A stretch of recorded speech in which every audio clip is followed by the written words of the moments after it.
പാവപ്പെട്ട സംഘടനയിലേക്ക് വരുന്ന ആളുകളെ കുറിച്ചും പറയും, പണം കണ്ടിട്ടാ പോയത്.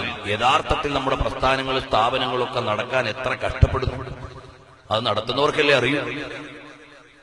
എത്ര പ്രയാസപ്പെട്ടാണ് നമ്മുടെ ദീനീ സംരംഭങ്ങളെല്ലാം നടക്കുന്നത്.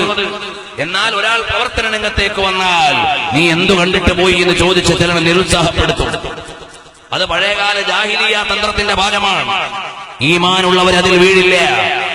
ഈമാനുള്ളവർ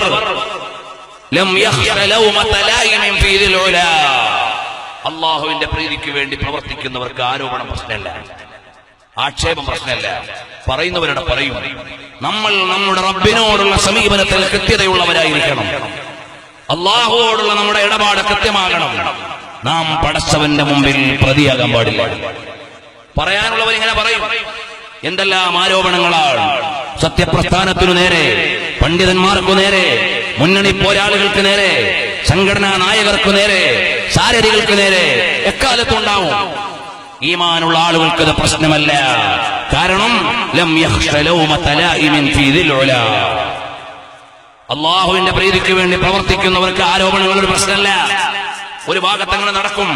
പ്രവർത്തിക്കേണ്ടവർ ലില്ലാഹി ജാഹദ ബിൽ അബ്ദാനി വൽ മാലി വലാ യമീലു ഇലാ അർബാബി അംവാലി. മഹാനായ മുഹമ്മദ് ശർലി എന്ന മഹാനായ പണ്ഡിതൻ പതി അബ്ദുൽ ഖാദിർ ഉസ്താദ് അവരുടെ അനുസ്മരണ കാവ്യം എഴുതിയപ്പോ വഹല്ലി മൗത്തിൻ സറാ ഫി ജിസ്മി മിഫ്ലാലി മുലഖബിൻ ബിപദീൽ ഹുസ്നി അഹ്വാലി എന്നിങ്ങനെ എഴുതി വന്നിട്ട് മഹാനവർകൾ പറയാണ്, ലില്ലാഹി ജാഹദ ബിൽ അബ്ദാനി വൽ മാലി വലാ യമീലു ഇലാ അർബാബി അംവാലി.